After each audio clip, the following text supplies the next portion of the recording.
The Second World War left scars not only on battlefields, but also within the hidden corridors of government vaults and sealed archives. For decades, citizens believed they understood the true cost of the war: cities reduced to rubble, millions dead, nations broken and rebuilt. Yet behind those official narratives exists another story, one never meant for public consumption. It is a story bound in red tape, marked with ink stamps that read "classified," "forbidden," and sealed until 2045. These files, buried deep inside intelligence agencies, military headquarters, and locked basements of old ministries, tell of events too disturbing to align with the victorious image painted by the Allies. They reveal betrayals that shaped post-war borders, scientific atrocities hidden beneath patriotic banners, and conspiracies that would have fractured alliances if they had been exposed. What follows are 5 disturbing accounts, long-buried truths that were never supposed to leave the vaults where they were entombed. Each account is drawn from fragments of declassified material, forgotten testimonies, and the whispered recollections of those who knew too much. As you listen, remember this: much of what you are about to hear was deliberately hidden, sanitized from textbooks, erased from trial records, and dismissed as rumor. Yet the files remain, smoldering like coals beneath the surface of history, threatening to ignite once more. When you hear these stories, ask yourself one question: were these horrors suppressed to protect us from the truth, or to protect those who committed them from justice? Chapter 1: The Forbidden Human Trials of Dachau. The concentration camp at Dachau, situated just outside Munich, Germany, was one of the earliest and most infamous of the Nazi system. Officially, it was presented as a labor and political re-education camp.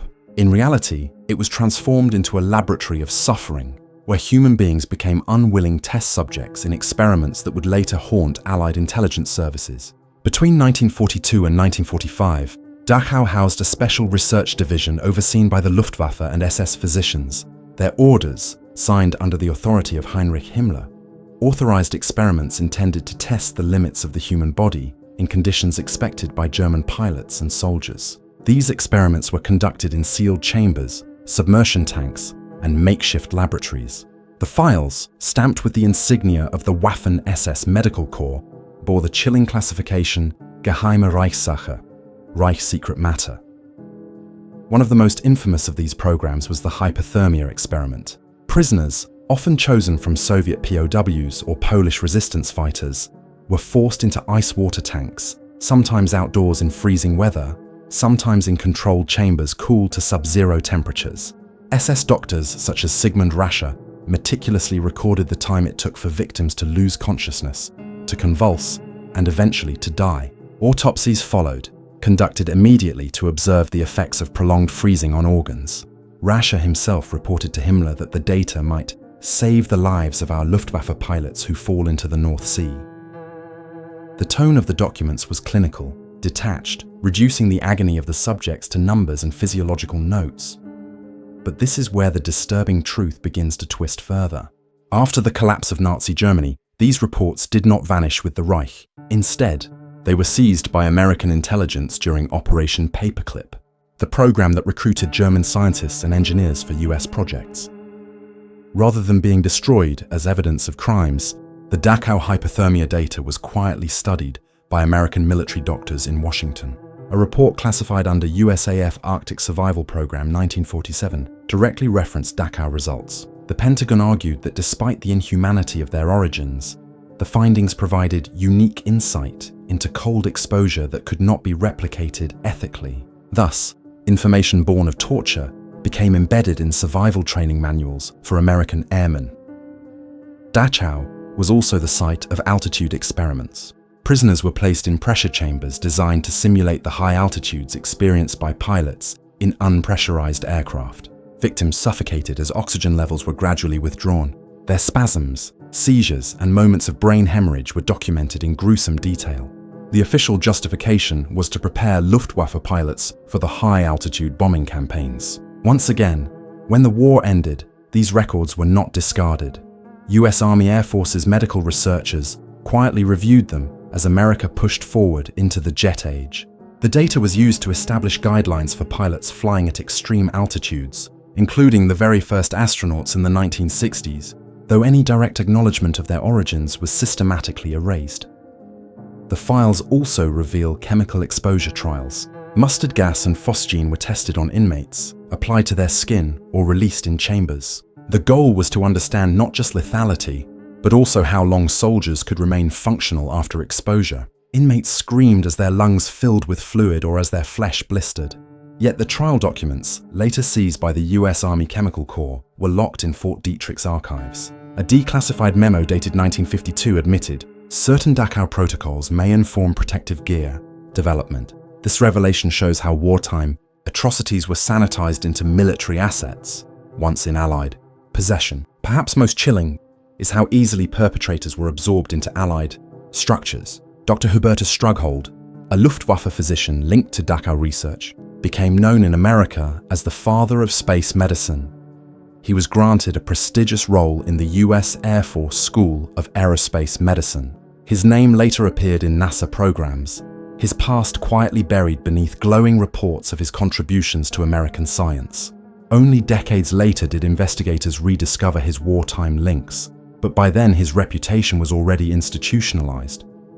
The Nuremberg trials did not reveal the full truth. During the doctor's trial of 1946, prosecution documents included testimony about Dachau experiments.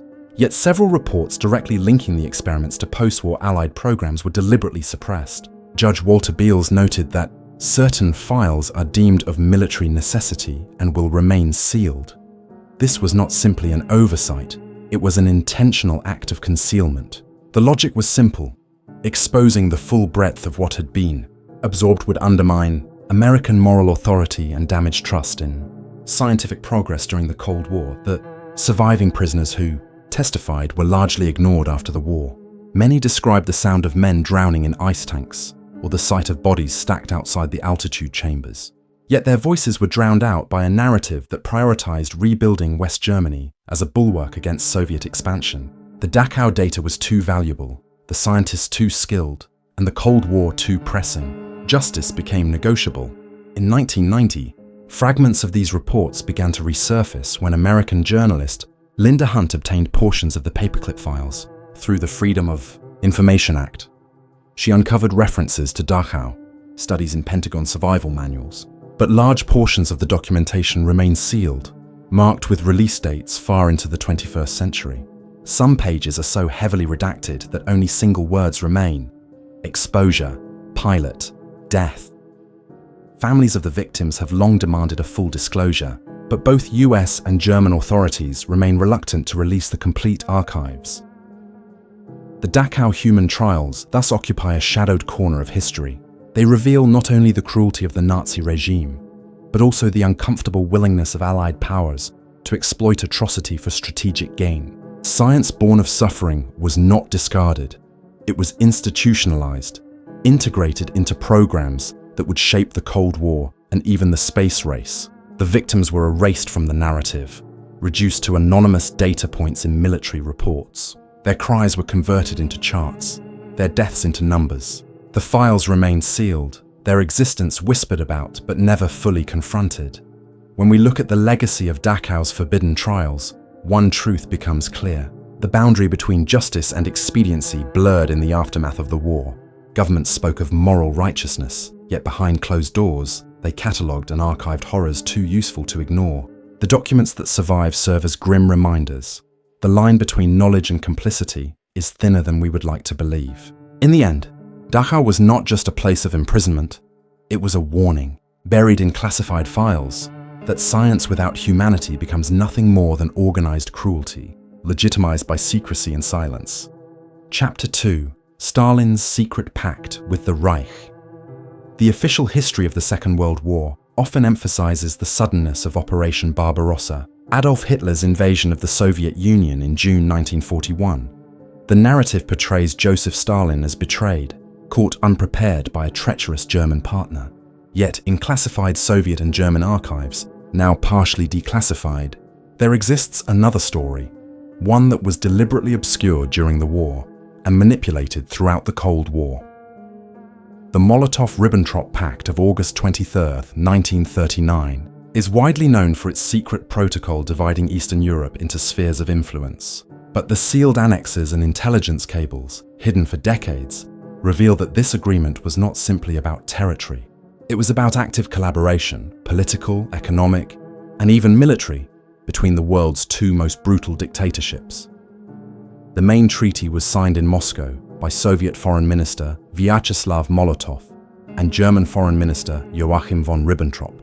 The infamous photograph shows the two men clasping hands before Stalin, who watched with a faint, satisfied smile. But beyond this public display, a hidden network of cooperation was activated. According to a classified NKVD summary marked Особой важности, of special importance, the Soviet Union immediately began supplying Germany with vast quantities of raw materials: oil, grain, manganese, and phosphates. In return, Germany delivered military technology and industrial machinery. This trade was so extensive that without it, Hitler's war machine would have struggled to sustain the blitzkrieg campaigns in Poland, France, and the Low Countries. Documents unearthed in the Bundesarchiv in the 1990s confirmed shipments of over 1 million tons of grain and hundreds of thousands of tons of Soviet oil delivered to the Reich between 1939 and 1941. But the economic support was only part of the story. Newly accessible Soviet military files describe joint German-Soviet planning meetings held in the Polish city of Brest-Litovsk in late September 1939, after Poland's defeat. Witnesses recalled a parade where German Wehrmacht officers marched side by side with Soviet Red Army commanders. Behind closed doors, intelligence officers exchanged information about Polish resistance groups and border fortifications. A 1940 NKVD report, now partially declassified, admitted to transferring lists of Polish underground activists to the Gestapo, sealing their fate. These revelations indicate that the cooperation was far deeper than territorial partition. It extended into coordinated suppression of resistance movements. What makes these files particularly disturbing is not only the brutality of the collaboration, but also the scale of the cover-up. During the Nuremberg trials, Allied prosecutors avoided pursuing the full truth of Soviet collaboration, fearful of weakening their alliance with Moscow. American prosecutor Robert Jackson was explicitly instructed to ignore evidence that suggested shared Soviet-German operations in Poland. British Foreign Office cables from 1945, recently declassified, contained the blunt directive: do not pursue material that may undermine Soviet credibility. Thus, the world was left with a carefully constructed myth that Stalin had been only a reluctant participant, forced into the Pact for survival. The Soviet Union itself buried the story beneath layers of propaganda. School books and official histories portrayed the Pact as a temporary maneuver, a clever delay that bought Moscow time. But internal KGB memos, discovered after the collapse of the USSR, show extensive efforts to destroy incriminating files. A directive signed by Lavrenti Beria in 1948 ordered the permanent removal of documents relating to NKVD Gestapo prisoner exchanges. Some files were burned, others hidden deep within restricted archives in Moscow and Smolensk. Yet fragments survived, enough to piece together a chilling picture. Stalin's regime actively collaborated with Hitler in a way that went far beyond what was admitted to the public. The impact of this secret pact reverberated across Europe. For the Baltic states, Lithuania, Latvia, and Estonia, the pact was a death sentence. Secret annexes handed these nations to Soviet control, leading to mass deportations, executions, and forced collectivization. Families were ripped from their homes in midnight raids, herded into cattle cars, and shipped to Siberia. Official Soviet history described these events as voluntary accession to socialism. The truth, buried in classified deportation lists and Politburo orders, tells of state-engineered erasure, entire cultures subjugated under the shadow of a pact signed in secrecy. Another concealed dimension was the exchange of prisoners. German and Soviet authorities coordinated transfers of captured officers and refugees who had fled across the newly drawn borders. In one instance, hundreds of German communists who had escaped Nazi persecution to the Soviet Union were handed back to the Gestapo as part of a reciprocal arrangement.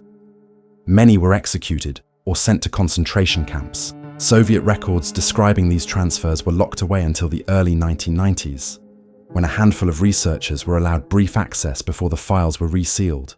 Their notes confirm that Stalin's state security prioritized appeasing Hitler over protecting ideological comrades. the deception extended into intelligence sharing. Recently uncovered German Abwehr files contain references to Soviet cooperation in monitoring Allied supply routes through Scandinavia. Although details remain sparse, the documents suggest that Stalin's NKVD provided Germany with maritime intelligence in 1940, contributing to U-boat campaigns. If true, this would mean that Soviet intelligence indirectly facilitated attacks on Allied shipping, even while Britain fought for survival in the Battle of the Atlantic. Such a revelation was considered so explosive that Cold War historians refused to publish it for decades, fearing political backlash. The myth of Stalin's betrayal obscures a far darker truth. The Soviet Union was not caught unawares, but was instead complicit in building up Hitler's capacity for conquest. It was only when Hitler turned on Moscow in June 1941 that Stalin scrambled to reframe the narrative. From that moment forward, Soviet propaganda depicted the USSR as a victim of aggression, deliberately omitting the years of collaboration. Western governments, desperate to maintain the alliance, accepted this version of events. The silence continued well into the Cold War. Today, the partially declassified files reveal what was long whispered but never fully acknowledged. Stalin was not merely a victim of Hitler's treachery. He was, for a time, his partner. Together they divided nations, exchanged resources, and coordinated repression. The Molotov-Ribbentrop Pact was not simply a diplomatic maneuver, it was a criminal conspiracy that reshaped the map of Europe at gunpoint. The most haunting aspect of this secret pact is not just what it enabled, but how completely it was erased. Generations grew up believing only in betrayal, never in complicity. Survivors of Soviet deportations were silenced, dismissed as traitors or liars. Only after the Soviet collapse did fragments of the truth seep into public view. And even then, much remains sealed. Some annexes are still classified, held in restricted archives in Moscow, stamped with release dates beyond 2040. The story of Stalin's secret pact with the Reich is therefore not fully told. It remains a partially buried file, its full contents too corrosive for governments to acknowledge even now. And until those final documents are released, the extent of the world's greatest collaboration of dictators will remain one of history's most disturbing shadows. Chapter 3: The Erased Massacre of Katyn Forest. The Katyn Forest Massacre remains one of the most haunting and contested crimes of the Second World War. For decades, its true perpetrators were shielded by a veil of lies, deliberate erasure, and Cold War politics. In the spring of 1940, deep in the forest near Smolensk, the Soviet secret police, the NKVD, systematically executed more than 22,000 Polish officers, intellectuals, priests, and members of the elite. These men had been captured during the joint Soviet-German invasion of Poland the previous autumn. Instead of being treated as prisoners of war, they were methodically processed, transported to execution sites such as Katyn, Kalinin, now Tver, and Kharkiv, and shot in the back of the head with German-made pistols to disguise responsibility. The goal was chillingly clear: to decapitate Poland's leadership class and ensure the nation could never rise again. The victims' names appeared on meticulous NKVD lists, signed personally by Lavrenti Beria and approved by Joseph Stalin in March 1940. Each entry was a death warrant, disguised as a bureaucratic formality. The graves remained hidden until 1943, when advancing German forces discovered the mass burial pits at Katyn. For the Nazis, this was a propaganda gift. They invited international observers, including the Red Cross, to view the exhumations. Photographs showed neat rows of corpses, hands bound, skulls pierced by bullets. German radio broadcasts accused the Soviets of committing the atrocity. The Soviet Union predictably denied everything. Their counter-narrative blamed the Germans, claiming the executions occurred in 1941, after the Nazi invasion of Soviet territory. At the time, Allied governments chose silence. Winston Churchill received reports from the Polish government in exile confirming Soviet responsibility. But he suppressed them, writing in a memo, "We shall have to tread carefully. It would be a grave disservice to our unity against Hitler." Franklin Roosevelt's administration adopted the same position. The truth was inconvenient. Stalin was a necessary ally, and to expose his crime would risk the fragile coalition holding the war effort together. What followed was not just denial, but an orchestrated campaign of erasure. At the Nuremberg trials, the Soviet delegation insisted on charging the Germans with the Katyn massacre. Evidence presented by the Soviets included falsified forensic reports and coerced testimonies. When Polish witnesses attempted to present contrary evidence, their statements were ruled inadmissible. Behind the scenes, US and British prosecutors quietly agreed not to challenge the Soviet position, fearing it would fracture the tribunal. Thus, the official record of Nuremberg carried a grotesque distortion that Katyn was a German atrocity. The real perpetrators, the NKVD, were shielded by the very court meant to bring war criminals to justice. The cover-up extended into the post-war era. In 1952, a US congressional committee, the Madden Committee, investigated the massacre and concluded that the Soviets were responsible. But the findings were deliberately downplayed in official channels, buried beneath Cold War diplomacy. Declassified State Department cables reveal that American diplomats were instructed not to press the issue with Moscow, as it might derail negotiations on arms control. Meanwhile, in Poland, the communist regime enforced absolute silence. Families of the murdered officers were forbidden from commemorating their dead. Mentioning Katyn could lead to arrest, interrogation, or worse. School textbooks omitted the massacre entirely, while Soviet propaganda films depicted it as a Nazi crime. An entire generation grew up under a carefully constructed lie. The mechanics of the executions were chillingly efficient. NKVD officers used German Walter pistols, both for practical reasons and to frame the Nazis. Prisoners were led into soundproofed rooms, forced to kneel, and shot point blank in the base of the skull. Others were executed in the forest, the sound of shots muffled by the trees. Trucks ferried bodies to mass graves dug in advance. Each grave was carefully layered with sand and pine branches, designed to conceal the stench and accelerate decomposition. NKVD files detail quotas of executions per night, as if tracking factory output. The cold bureaucratic language of these documents underscores the inhumanity of the operation. Stalin did not simply order a massacre, he ordered an industrialized erasure of a nation's identity.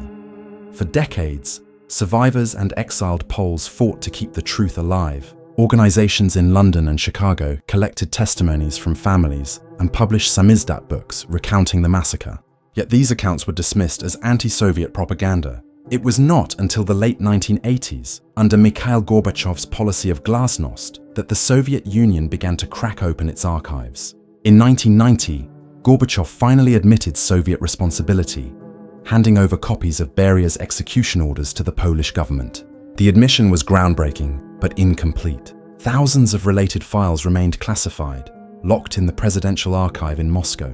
Historians who gained brief access in the 1990s reported seeing references to additional executions of Polish civilians, deportations, and coordination with German forces during 1939. But when Vladimir Putin consolidated power, access was abruptly restricted again. Researchers were expelled from archives, and some files were reclassified under the justification of national security. The consequences of Katyn's erasure lingered for generations. The massacre crippled the Polish military, intellectual, and spiritual leadership. Entire families were destroyed. Fathers, brothers, and sons vanished into unmarked pits. The cover-up added a second layer of violence. Memory itself was murdered. For half a century, survivors lived under regimes that denied their grief, forcing them into silence. Only in 2010 did Russia's State Duma formally condemn Stalin and the NKVD for the massacre, though even this acknowledgement was clouded by political maneuvering. To this day, Russian officials often hedge their language, calling it a crime, but resisting full disclosure of all related files. What makes Katyn particularly disturbing is not just the massacre itself, but the willingness of Allied powers to conceal the truth. Churchill and Roosevelt both knew. Their archives contain clear evidence pointing to Soviet responsibility. Yet they chose silence, sacrificing justice for the sake of wartime unity. In doing so, they became complicit in a lie that endured for generations. The documents that remain sealed, those listing deportations, prisoner transfers, and NKVD operational orders, suggest that Katyn was only one part of a broader campaign of annihilation against Poland's leadership. The massacre was not an isolated act, but a component of a systematic plan to erase a nation's independence before it could be reborn. The erased massacre of Katyn Forest is thus more than a crime. It is a case study in how governments manipulate truth, suppress memory, and sacrifice justice for political necessity. The men buried in those mass graves were murdered twice, first by bullets and then by silence. Their story resurfaced only in fragments, pried loose from the grip of secrecy. And yet, even today, the full file remains locked away, waiting for a future in which truth may finally outweigh convenience. Until then, Katyn remains an open wound, one that bleeds not only for Poland, but for the integrity of history itself. Chapter 4: The Hidden Chemical Tests of Porton Down. Amid the rolling fields and quiet hedgerows of Wiltshire in southern England lies a place shrouded in secrecy. Porton Down, the British government's most classified chemical and biological research facility. Officially established in 1916 during the First World War, it became infamous during the Second World War as the epicenter of Britain's covert weapons trials. While the public believed Porton Down was dedicated solely to defensive measures, the classified files tell a more unsettling story. Between 1940 and 1945, thousands of servicemen, conscripts, and occasionally civilians were subjected to chemical exposure tests, many without full knowledge or consent. Locked away for decades in Ministry of Defence archives, these files reveal that Porton Down was not merely a defensive laboratory, it was a proving ground for human experimentation in the name of national security. The experiments at Porton Down began with mustard gas. Volunteers, though the word volunteer is misleading, were placed in sealed chambers or small huts where gas was released in controlled quantities. The men were often told the tests were harmless, a patriotic duty to aid Britain's war effort. In reality, their skin blistered, their eyes burned, and many collapsed from respiratory distress. Declassified reports described test subjects screaming in agony as blisters the size of coins rose on their arms, groins, and armpits. Some were left with permanent lung damage, chronic skin disorders, and blindness. Yet the official medical reports, marked top secret, minimized the injuries. Noting them clinically as dermal irritation or respiratory compromise, the Ministry of Defence justified these trials as essential to developing protective clothing and gas, masks for British soldiers.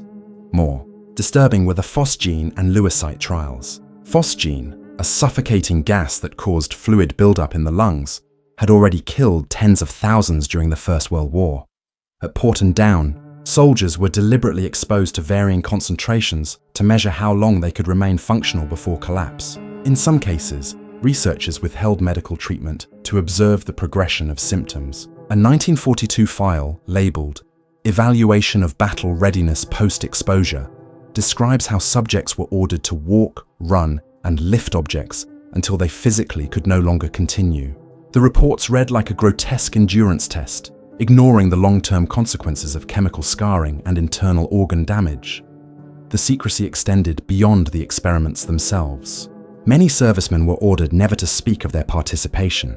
They were threatened with court-martial if they revealed the details, even to doctors treating their subsequent illnesses. Declassified memos show that military physicians were instructed to record injuries under generic categories such as training accident or unknown dermatitis. Families of those who suffered lasting harm received no explanation, only vague assurances that their sons had served in confidential duties. This silence lasted for decades. It was not until lawsuits in the 1990s that the British government even began acknowledging the scale of human testing at Porton Down. But the most disturbing revelation lies in the link between Porton Down and Nazi science. At the end of the war, under the cloak of Operation Surgeon, Britain quietly acquired German nerve agent research from captured Wehrmacht laboratories. Substances such as tabun and sarin, unprecedented in their lethality, were introduced into Porton Down's programs. While the public was told these compounds were studied for defensive purposes, internal documents show that controlled human trials took place. Although less extensive than the mustard gas experiments, soldiers were exposed to trace levels of nerve agents, monitored for symptoms such as convulsions, loss of bladder control, and respiratory failure. Even exposure to microscopic quantities proved devastating. Some subjects never fully recovered, living with neurological disorders for the rest of their lives. Declassified correspondence between Porton Down and the US Army Chemical Corps reveals a transatlantic exchange of data. American researchers at Edgewood Arsenal in Maryland were conducting parallel trials, and the two nations shared findings under a veil of secrecy. References in these memos confirm that data originating from Dachau and other Nazi facilities was reviewed, and in some cases, compared against Porton Down results. In essence, The suffering of German concentration camp victims was repurposed and fused with Britain's own human testing program, creating a chain of exploitation that spanned continents. Neither government admitted to this collaboration until fragments of the correspondence surfaced decades later. The ethical violations at Porton did not end with the war. The culture of secrecy it cultivated continued throughout the Cold War, when soldiers were exposed to even more exotic agents, including VX nerve agent and hallucinogenic compounds like LSD. But the Second World War files set the precedent. Once Britain had crossed the threshold of experimenting on its own servicemen in the name of necessity, the barrier between defense and abuse dissolved. The documents marked classified until 1999 show a continuity of thought. As long as the work was hidden, almost any measure could be justified. What makes these revelations particularly chilling is the bureaucratic detachment with which they were recorded. Test reports list subjects by number, not name. Notes such as Subject 32, severe dermal reaction, withdrawn from trial, strip away humanity, reducing young men to experimental units. One file coldly observes, subject rendered incapacitated within 12 minutes post-exposure. Useful metric. Behind every such entry was a man who returned home scarred or never returned at all. Yet the files offer no acknowledgement of suffering, only data points for chemical warfare readiness. The full scale of Porton's hidden chemical tests remains uncertain. Many files were destroyed in the 1970s under a program of archival cleansing, sanctioned by the Ministry of Defense. Other documents remain sealed under exemptions that allow indefinite classification if release is deemed a risk to national security. Survivors have spent decades seeking compensation, often encountering stonewalling and denials. Only in 2006 did the British government issue a limited apology to veterans who participated in chemical trials, acknowledging their pain but refusing to admit the full scope of the program. The apology itself avoided specifics, carefully crafted to recognize experiences. Without confirming the allegations documented in still sealed files, the hidden chemical tests of Porton stand as a dark reminder that even democratic nations can sacrifice ethical boundaries when confronted with existential threats. Britain justified its program as preparation for a German gas attack that never came. Yet in the process, it inflicted lasting harm on its own soldiers, concealed the truth for decades, and incorporated knowledge drawn from Nazi atrocities. The secrecy was not simply a matter of national defense. It was a deliberate act of erasure, ensuring that victims remained silent and the institution remained untarnished. Today, the fields of Wiltshire remain quiet, the laboratories still active, their fences marked with warnings of restricted access. And beneath that quiet lies a history still obscured, its files scattered across locked archives, its victims' stories half buried by secrecy. Porton remains both a symbol of scientific advancement and of the human cost exacted in shadows, where truth is hidden not for safety, but for convenience. Chapter 5. America's Secret Unit 731. Connection. Among the most disturbing files sealed in Pentagon archives is the record of America's secret arrangement with Japan's Unit 731. This covert deal, struck in the shadows of occupied Tokyo, ensured that some of the most grotesque war crimes in history would never face justice. Unit 731, commanded by General Shiro Ishii, operated out of Harbin in Japanese-occupied Manchuria. There, from 1936 until 1945, Japanese military doctors and scientists conducted unspeakable experiments on prisoners of war and civilians. Victims, Chinese peasants, Soviet soldiers, Korean forced laborers, even captured Allied servicemen were subjected to vivisections without anesthesia, deliberate frostbite amputations, and repeated exposure to plague, cholera, anthrax, and typhoid. The goal was not treatment but weaponization. Entire villages were bombed with plague-infested fleas or contaminated with cholera-laced wells. Survivors were rare. Those who did live bore scars too horrific to describe. These atrocities rivaled, and in many cases exceeded, the crimes of the Nazi doctors. Yet the architects of Unit 731 never faced a tribunal. They were protected, shielded from the gallows by a secret bargain made with the United States. In 1947, as American occupation authorities consolidated their hold over Japan, General Douglas MacArthur and his intelligence staff confronted a choice. They had in their possession the surviving scientists of Unit 731, along with crates of documents detailing years of biological warfare trials. The data, while soaked in blood, was scientifically unique. Reports included precise charts of disease incubation periods, weapon dispersal methods, and the lethality of pathogens under different environmental conditions. No Allied laboratory had anything comparable. Faced with the emerging Cold War and the perceived threat of Soviet biological research, the US military concluded that this knowledge was too valuable to destroy. Thus, immunity was offered. In exchange for exclusive access to their research, Ishii and his staff were granted freedom. Many lived out their lives as respected figures in post-war Japan. Some became professors, hospital directors, or pharmaceutical executives. Their victims were silenced, their suffering erased from official history. The secrecy was meticulously maintained. At the Tokyo War Crimes Tribunal, the subject of Unit 731 barely surfaced. When Soviet prosecutors attempted to introduce evidence of Japanese biological warfare, American judges suppressed it, dismissing testimony as unreliable. Declassified State Department cables revealed direct instructions to avoid any mention of Unit 731 in public proceedings. Washington feared that acknowledging the crimes would invite comparisons to Nazi medical atrocities and force explanations for why Japanese perpetrators were exempt from trial. Instead, the narrative was carefully crafted. Japan's crimes were focused on Nanjing, on forced labor, on comfort women, horrors in their own right, but leaving biological warfare conspicuously absent. The deal remained invisible, buried under layers of classification. Meanwhile, the harvested data flowed quietly into Fort Detrick, Maryland, home of America's biological warfare program. Reports labeled Japanese BW experiments were catalogued, studied, and eventually integrated into US military research. According to surviving files, Ishii himself briefed American officers in Tokyo in 1948, describing frostbite experiments where limbs were submerged in ice water until frozen solid, then broken with hammers to study tissue death. Another report detailed plague bomb dispersal trials that infected entire Chinese villages, producing precise statistics on mortality rates. These gruesome datasets informed early US efforts to weaponize anthrax, tularemia, and other pathogens. The victims of Harbin thus became ghostly contributors to America's biological arsenal, their agony converted into classified footnotes in military science.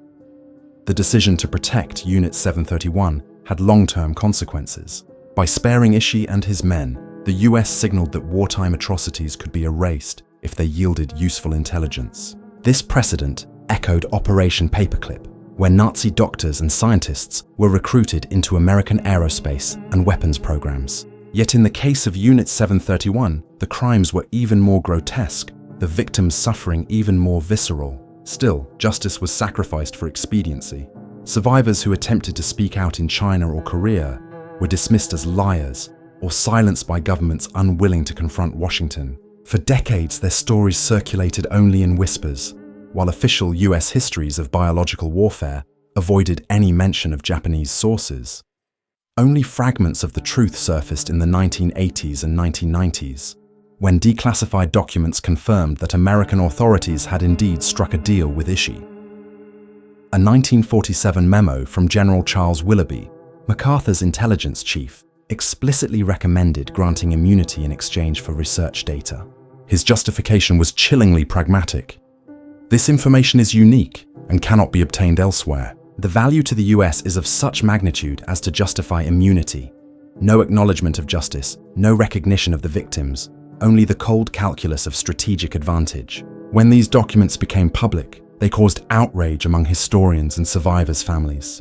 Yet by then, Ishii had died peacefully in 1959, never once facing a courtroom. The extent of America's use of Unit 731 data remains partly hidden. Some historians argue that US biological programs in Korea during the early 1950s may have drawn directly from Japanese research. Chinese and North Korean accusations of American germ warfare during the Korean War were dismissed as propaganda at the time, but declassified documents show US military leaders at least discussed deploying biological agents. Whether these discussions translated into action remains disputed, but the shadow of Harbin lingered over every experiment conducted at Fort Detrick. Survivors of Unit 731, when interviewed decades later, often remarked on the bitter irony. Their suffering had been denied not only by Japan, but also by the very power that claimed to champion justice after the war. Japan, too, participated in the erasure. After the war, former Unit 731 personnel reintegrated into society with little difficulty. Masaji Kitano, Ishii's deputy, became president of Green Cross, a major pharmaceutical company. Other doctors entered academia, their careers untainted by their wartime roles. For decades, Japanese schoolbooks omitted mention of Unit 731 entirely, focusing instead on Hiroshima and Nagasaki. It was not until the 1990s that grassroots activists forced public acknowledgement, erecting memorials in Harbin and publishing survivor testimonies. Yet the silence persisted at official levels, as both Washington and Tokyo preferred to leave the files unopened. The story of America's secret Unit 731 connection is therefore not just one of atrocity, it is one of complicity. By protecting the perpetrators, the US government ensured that justice was denied, memory was distorted, and history itself was manipulated. The archives that do exist remain heavily redacted, with entire sections blacked out under claims of national security. Some files are sealed until dates as distant as 2050. Until those records are released, the full scope of the bargain between Ishii and Washington will remain hidden. But the fragments we do have are enough to paint a damning picture.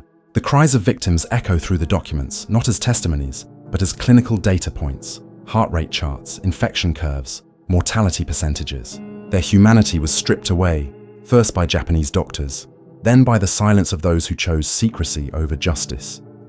In the end, the immunity granted to Unit 731 demonstrates how the victors of war are not always paragons of virtue. Sometimes they are custodians of horrors too useful to destroy. The files locked in Pentagon archives tell a story that was never meant to be told. That beneath the rhetoric of justice, there lies a calculus of power, and in that calculus, even the most disturbing atrocities can be bartered away, sealed in silence for generations. The files you have just heard represent only fragments of what lies buried beneath layers of official secrecy.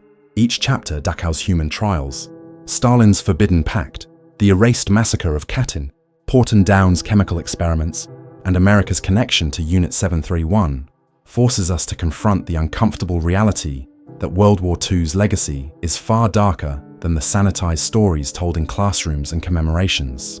These were not accidents of war, but deliberate choices made by leaders, generals, and scientists who valued power, advantage, and survival above morality. And yet, most of the documents remain sealed, many until well into the 21st century.